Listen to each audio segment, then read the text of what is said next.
আসসালামু আলাইকুম everyone, welcome back to my channel সুমনার রান্না অ্যান্ড ব্লগ। আজকে আমি আপনাদের জন্য নিয়ে এসেছি কীভাবে ঝরঝরে পোলাওটা রান্না করা যায়, সেটা আজকে আমি দেখাবো।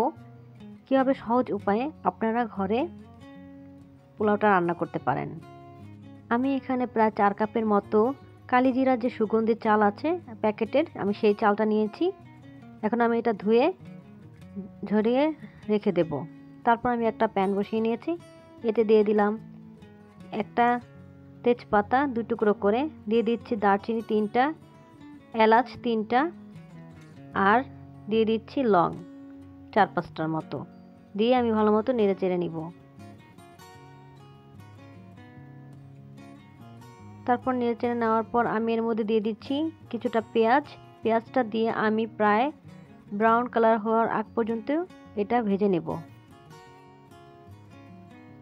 সো আমার এটা ভাজা হয়ে গেছে। এখন আমি চালটা দিয়ে দিয়েছি। আমি চালটা কিন্তু কোনো রকম ভিজিয়ে রেখে দিইনি, চালটা ধুয়ে সাথে সাথেই আমি কিন্তু দিয়েছি।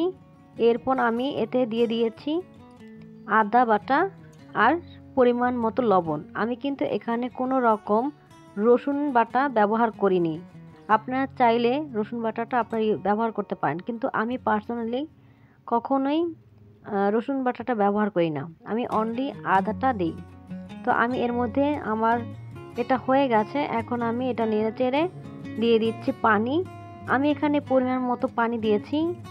সো আপনারা যদি এই ক্ষেত্রে বুঝতে না পারেন যে কি পরিমাণ পানি এখানে দিতে হবে, সো আমি আপনাদের বলছি, আপনারা যদি এখানে 4 কাপ চাল নেন, 4 কাপ চালের জন্য 8 কাপ পানি নিতে হবে। তো এই পর্যায়ে আমি পানিটা দিয়ে নেড়ে চেড়ে তারপরে এটা ঢাকনা দিয়ে দিব। যতক্ষণ না পর্যন্ত এই পানিটা প্রায় শুকিয়ে আসে, ততক্ষণ পর্যন্ত আমি এটা ঢাকনা দিয়ে কুক করে নেব।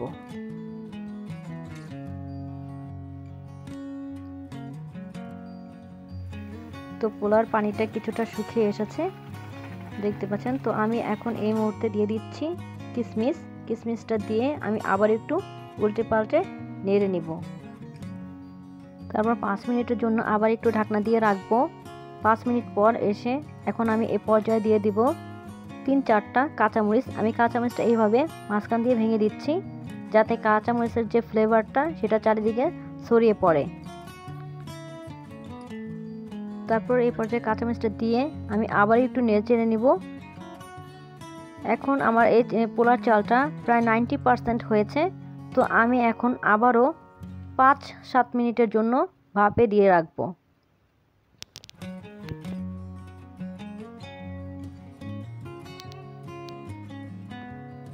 5-7 মিনিট পর আমি আবারও ফিরে এসেছি। আমি এখন এই পর্যায়ে দিয়ে দিব 3 চা চামচের মতো ঘিটা দিয়ে আমি কোনো রকম নাড়াচাড়া করব না। এখন আমি 2 মিনিটের জন্য আবার ঢাকনা দিয়ে ঢেকে রাখবো। এতে করে ঘিয়ের যে একটা ফ্লেভার সেটা সম্পূর্ণ পোলার মধ্যে ছড়িয়ে পড়বে। 2 মিনিট হয়ে গেছে। এখন আমি এটা আবারও একটু ভালো মতো নেড়ে চেড়ে নিব। দেখতে পাচ্ছেন এই পর্যায়ে আমার পোলাওটা সম্পূর্ণ ভালো মতো হয়ে গেছে, কোনো রকম শ্বাস নেই। আমি এখন এটা নেড়ে চেড়ে তারপরে নামিয়ে নেব।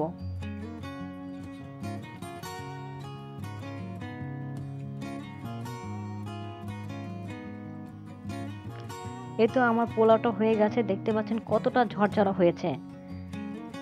আপনারা যদি আমার রেসিপি ফলো করে এইভাবে যদি রান্না করেন, তাহলে দেখবেন যে এই পোলাওটা অনেকটা ঝরঝরা হবে। আর এতে আমি কিন্তু এক্সট্রা কোনো কেওড়ার জল বা গুঁড়া দুধ বা লিকুইড কোনো দুধ দেইনি, কিন্তু তারপর এটা খেতে অসম্ভব রকম মজার হয়েছে। আর কতটা ঝরঝরা হয়েছে তা তো আপনারা দেখতেই পাচ্ছেন।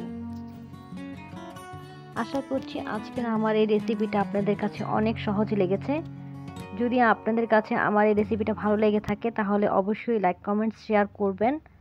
আর যদি আমার চ্যানেলে নতুন হয়ে থাকেন, তাহলে সাবস্ক্রাইব করবেন। ভালো থাকবেন। আল্লাহ হাফেজ।